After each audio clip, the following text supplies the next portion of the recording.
ಉಪಮುಖ್ಯಮಂತ್ರಿ ಕೆಪಿಸಿಸಿ ಅಧ್ಯಕ್ಷ ಡಿಕೆ ಶಿವಕುಮಾರ್ ಅವರು ದೆಹಲಿಗೆ ದೌಡಾಯಿಸಿದ್ದಾರೆ. ದಿಢೀರ್ ಹೈಕಮಾಂಡ್ ಅಣತಿಯ ಮೇರೆಗೆ ದೆಹಲಿಗೆ ಹೋಗಿದ್ದಾರೆ. ಸಿಎಂ ಕುರ್ಚಿಯ ಯುದ್ಧ ಮುಗಿದಿಲ್ಲ ಅನ್ನೋದಕ್ಕೆ ಇದು ಸಾಕ್ಷಿ. ಇದಕ್ಕಿಂತಲೂ ರೋಚಕ ಮತ್ತು ಸ್ಫೋಟಕ ವಿಚಾರ ಏನಂದ್ರೆ, ಮುಖ್ಯಮಂತ್ರಿ ಸಿದ್ದರಾಮಯ್ಯ ಅವರು ಮತ್ತೊಂದು ಸಲ ತಮ್ಮ ಎಕ್ಕ ಬಿಡ್ತಾರೆ. ಅದು ಹೇಗಿರುತ್ತೆ ಅಂದ್ರೆ, ಈ ಸಲ ಆ ಕಡೆ ಸಿದ್ದರಾಮಯ್ಯ ಅವರಿಗೆ ಯಾವ ಅಪವಾದವೂ ಬರೋದಿಲ್ಲ. ಅದಕ್ಕಿಂತಲೂ ಹೆಚ್ಚಾಗಿ ಸಿದ್ದರಾಮಯ್ಯ ಮಾಡಿದ್ದು ಸರಿ ಇದೆ ಅಂತ ಅಹಿಂದ ವರ್ಗ ಮತ್ತಷ್ಟು ಖುಷಿಯಿಂದ ಅವರನ್ನ ನೋಡುವಂತಹ ವಾತಾವರಣ ಸೃಷ್ಟಿಯಾಗುವ ಸಾಧ್ಯತೆಗಳು ನಿಚ್ಚಳವಾಗಿದೆ. ಶನಿವಾರ ಮಧ್ಯರಾತ್ರಿ ಮಹತ್ವದ ಸಭೆ ಆಗಿದೆ. ಅದು ಕೂಡ ದಲಿತ ಶಾಸಕರು ಒಂದಷ್ಟು ಜನ ಸಿದ್ದರಾಮಯ್ಯ ಅವರನ್ನ ಭೇಟಿ ಮಾಡಿದ್ದಾರೆ ಅನ್ನುವಂಥದ್ದು ಸಿಎಂ ಆಪ್ತ ವಲಯದಲ್ಲಿ ಚರ್ಚೆ ಆಗ್ತಿರುವಂತಹ ಬಹುಮುಖ್ಯ ವಿಚಾರ. ಕಟ್ಟ ಕಡೆದಪ್ಪ ಇಲ್ಲ, ಡಿ ಕೆ ಶಿವಕುಮಾರ್ ಅವರು ಪಟ್ಟು ಸಡಿಲಿಸೋದಿಲ್ಲ, ಸಿದ್ದರಾಮಯ್ಯ ಅವರು ಕೂಡ ಪಟ್ಟು ಸಡಿಲಿಸೋದಿಲ್ಲ ಅನ್ನೋ ಸಂದರ್ಭ ಬಂದ್ರೆ, ಡಿ ಕೆ ಶಿವಕುಮಾರ್ ಅವರು ಏನಾದರೂ ಬೇರೆ ಪ್ಲಾನ್ ಇಟ್ಕೊಂಡಿದ್ರೆ ಅವರಿಗೂ ಮುಂಚೆ ಪ್ಲಾನ್ ಅನ್ನ ಕಾರ್ಯಗತಗೊಳಿಸೋದು, ಅದನ್ನ ಕಾರ್ಯರೂಪಕ್ಕೆ ತರುವಂಥದ್ದು ಸಿದ್ದರಾಮಯ್ಯ ಅವರ ಬಣದ ಲೆಕ್ಕಾಚಾರ. ಏನದು ನಾ ಹೇಳ್ತೀನಿ. ಅದಕ್ಕೂ ಮುಂಚೆ ಡಿ ಕೆ ಶಿವಕುಮಾರ್ ಅವರಿಗೆ ಈಗ ಮಹತ್ವದ 6 ಸಚಿವರನ್ನ ಇಳಿಸಿ ಆ ಜಾಗಕ್ಕೆ ಹೊಸಬರಿಗೆ ಅವಕಾಶ ಮಾಡಿಕೊಡಿ ಅಂತ ಹೈಕಮಾಂಡ್ ಹೇಳಿದಂತಿದೆ. ಅದು ಖರ್ಗೆ ಅವರ ಮೂಲಕ ಬಂದಿರುವಂತಹ ಸಂದೇಶ. ಯಾರವರು? ಬೋಸರಾಜ್ ಅವರನ್ನ ಇಳಿಸಬಹುದು, ಸೀನಿಯರ್ಸ್, ಅವರ ಮೌಲ್ಯಮಾಪನ ಕಮ್ಮಿ ಇದೆ ಅನ್ನೋ ಕಾರಣಕ್ಕೋಸ್ಕರ. ಆರ್.ಬಿ. ತಿಮ್ಮಾಪುರ ಅವರನ್ನು ಇಳಿಸಬಹುದು ಸಂಪುಟದಿಂದ.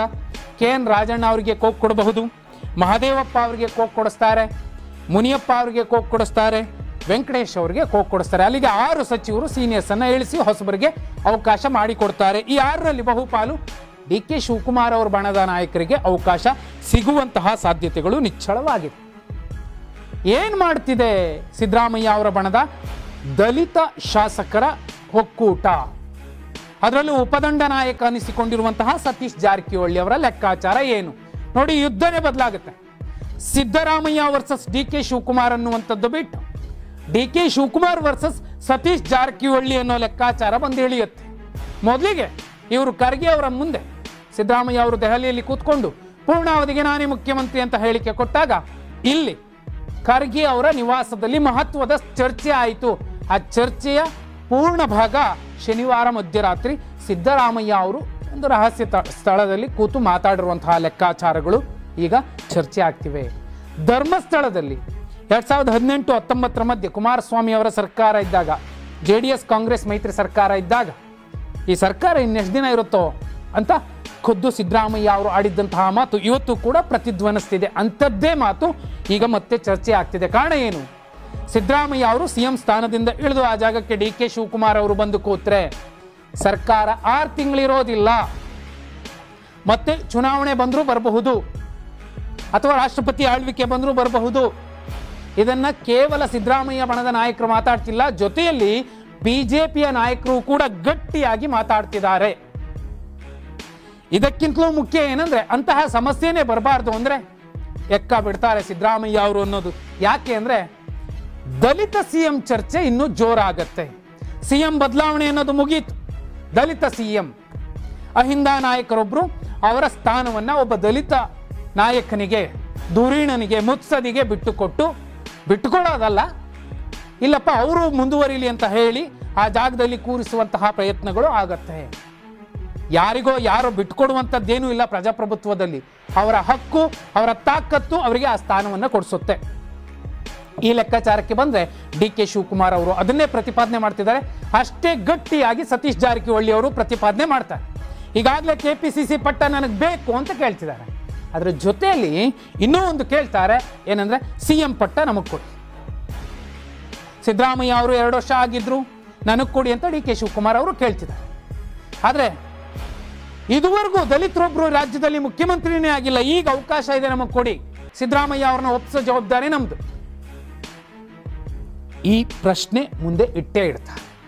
ಒಂದು ವೇಳೆ ಆ ಸಂದರ್ಭ ಬಂದ್ರೆ ಹೈಕಮಾಂಡ್ಗೆ ದಲಿತರು ಮತ್ತು ಮುಖ್ಯಮಂತ್ರಿ ಸ್ಥಾನ, ಸತೀಶ್ ಜಾರಕಿಹೊಳಿ ಟೀಮ್ ಮತ್ತು ಸಿದ್ದರಾಮಯ್ಯ ಸಪೋರ್ಟ್, ಇಲ್ಲ ಡಿ ಕೆ ಶಿವಕುಮಾರ್ ಅವರಿಗೆ ಸಿಎಂ ಪಟ್ಟ, ಆ ಕಡೆ ನೋಡುವಂಥದ್ದು ಗೌಣವಾಗುತ್ತೆ, ಈ ಕಡೆ ಜಾಸ್ತಿ ಕಾನ್ಸಂಟ್ರೇಟ್ ಮಾಡಬೇಕಾಗತ್ತೆ. ಆಗ ಎರಡು ಲೆಕ್ಕಾಚಾರ ಬರುತ್ತೆ. ಒಂದು, ಸಿದ್ದರಾಮಯ್ಯ ನೇರವಾಗಿ ಡಿ ಕೆ ಶಿವಕುಮಾರ್ ಅವರಿಗೆ ಆ ಅವಕಾಶ ತಪ್ಪಿಸಿದ್ರು ಅನ್ನೋದಕ್ಕಿಂತಲೂ ಹೆಚ್ಚಾಗಿ ದಲಿತರೊಬ್ಬರನ್ನ ಸಿಎಂ ಮಾಡಲಿಕ್ಕೆ ಸಾಕಷ್ಟು ಅಪವಾದಗಳನ್ನು ಕೂಡ ತಮ್ಮ ಮೇಲೆ ಹಾಕ್ಕೊಂಡ್ರು ಸಿದ್ದರಾಮಯ್ಯ ಅಹಿಂದ ನಾಯಕ ಅನ್ನುವಂಥದ್ದು ಒಂದು ಕಡೆ ಬರುತ್ತೆ. ಮತ್ತೊಂದು ಕಡೆ ಡಿ ಕೆ ಶಿವಕುಮಾರ್ ಅವರು ಹೈಕಮಾಂಡ್ ಹೇಳಿದ್ದೆಲ್ಲ ಕೇಳ್ಕೊಂಡಿದ್ದೆ ನಾನು, ಸಿದ್ದರಾಮಯ್ಯ ಅವರು ಅಹಿಂದ ನಾಯಕರು, ನನಗೊಂದು ಅವಕಾಶ ಮಾಡಿಕೊಡ್ತಾರೆ ಅಂತ ಕಾಯ್ಕೊಂಡಿದ್ದೆ ನಾನು.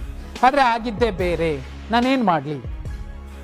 2006ರಲ್ಲಿ 2008ರ ಚುನಾವಣೆಗೂ ಮುಂಚೆ ಯಡಿಯೂರಪ್ಪ ಅವರು ಒಂದು ಹೇಳಿಕೆ ಕೊಟ್ಟಿದ್ರಲ್ಲ, ಮಾಧ್ಯಮದ ಮುಂದೆ ಕೂತು ಆ ಥರ ಹೇಳಿಕೆ ಕೊಡುವಂತಹ ಸಾಧ್ಯತೆ ಅಷ್ಟೇ ಉಳಿಯುತ್ತೆ ಡಿ ಕೆ ಶಿವಕುಮಾರ್ ಅವರಿಗೆ.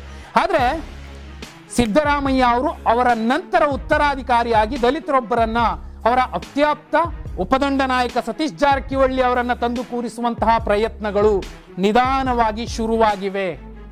ಡಿ ಕೆ ಶಿವಕುಮಾರ್ ಅವರು ಇನ್ನೇನಪ್ಪ, ಇಲ್ಲ ಇವ್ರು ಒಪ್ತಿಲ್ಲ, ಹೈಕಮಾಂಡ್ ಏನು ಮಾಡಲ್ಲ, ಬೇರೆ ಆಟ ಆಡೋಣ ಅಂತ ಅಂದ್ಕೊಂಡ್ರೆ ಅದಕ್ಕೂ ಮುಂಚೆ ಈ ಒಂದು ಸ್ಫೋಟಕ ಗೇಮ್ ಮಾಸ್ಟರ್ ಪ್ಲಾನ್ ವರ್ಕೌಟ್ ಆಗುವಂತಹ ಸಾಧ್ಯತೆಗಳು ನಿಚ್ಚಳವಾಗಿದೆ. ಇದೇ ನಡೀತಿದೆ. ಇವತ್ತಲ್ಲ ನಾಳೆ ಎಲ್ಲ ಮಾಧ್ಯಮಗಳಲ್ಲೂ ಇದು ಸುದ್ದಿ ಆಗತ್ತೆ.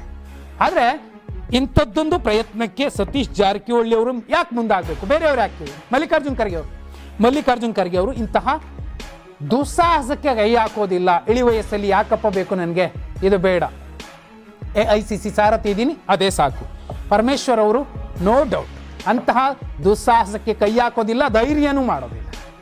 ಆದರೆ ಸತೀಶ್ ಜಾರಕಿಹೊಳಿ ಅವರು ಈ ಥರದ್ದೊಂದು ಪ್ರಯತ್ನಕ್ಕೆ ಮುಂದಾಗ್ತಾರೆ ಅಂದರೆ ಎಲ್ಲ ದಲಿತ ಶಾಸಕರು, ಹಿಂದುಳಿದ ಶಾಸಕರು, ಅಲ್ಪಸಂಖ್ಯಾತ ಶಾಸಕರು, 70-80 ಶಾಸಕರು ಒಟ್ಟಿಗೆ ನಿಲ್ತಾರೆ.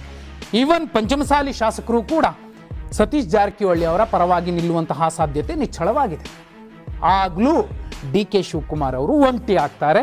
ಅಹಿಂದ ನಾಯಕ ಸಿದ್ದರಾಮಯ್ಯ ಅವರ ಲೆಕ್ಕಾಚಾರಗಳು ಇದೇ ರೀತಿ ಮುಂದುವರೆದ್ರೆ ಡಿ ಕೆ ಶಿವಕುಮಾರ್ ಅವರಿಗೆ ಜನವರಿ ನಂತರ ಸಿಎಂ ಸ್ಥಾನ ಸಿಗುತ್ತೋ ಬಿಡುತ್ತೋ, ಆದರೆ ಸತೀಶ್ ಜಾರಕಿಹೊಳಿ ಅವರಿಗೆ ಈ ಟರ್ಮಲ್ಲಿ ಸಿಎಂ ಸ್ಥಾನ ಸಿಗುವಂತಹ ಸಾಧ್ಯತೆ ನಿಚ್ಚಳವಾಗಿದೆ.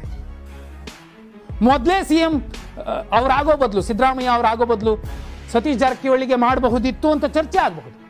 ಆದರೆ ಡಿ ಕೆ ಶಿವಕುಮಾರ್ ಅವರು ಅಂತಹ ಅವಕಾಶಕ್ಕೆ ಬಿಟ್ಟು ಕೊಡೋಲ್ಲ ಅನ್ನುವಂತಹ ಹೇಳಿಕೆ ಕೂಡ ಕೊಡಬಹುದು ಆ ಬಣದ ಕೆಲ ನಾಯಕರು. ಸಿದ್ದರಾಮಯ್ಯ ಇದ್ದ ಕಾರಣಕ್ಕೋಸ್ಕರ ಸಿಎಂ ಪೋಸ್ಟ್ ಬಿಟ್ಕೊಟ್ಟಿದ್ದಾರೆ. ಅದೇ ಸತೀಶ್ ಜಾರಕಿಹೊಳಿ ಮಗದೊಬ್ರು ಸಿಎಂ ಸ್ಥಾನದಲ್ಲಿ ಕೂರ್ತಾರೆ ಅಂದಿದ್ರೆ ಪ್ರಬಲ ಸಮುದಾಯದ ಶಾಸಕರು ಡಿ ಕೆ ಶಿವಕುಮಾರ್ ಬಣ ಯಾವ ಕಾರಣಕ್ಕೂ ಒಪ್ತಿರಲಿಲ್ಲ. ಆದರೆ ಈಗ ಒಪ್ಪಬೇಕಾಗತ್ತೆ, ಹೈಕಮಾಂಡ್ ಕೂಡ ಒಪ್ಪಬೇಕಾಗತ್ತೆ.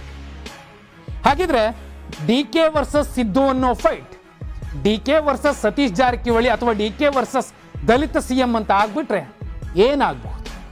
ಡಿ ಕೆ ಶಿವಕುಮಾರ್ ಅವರ ಬಣ ಯಾವ ರೀತಿ ಗೇಮ್ ಚೇಂಜ್ ಮಾಡಬಹುದು? ಕಮೆಂಟ್ ಮಾಡಿ.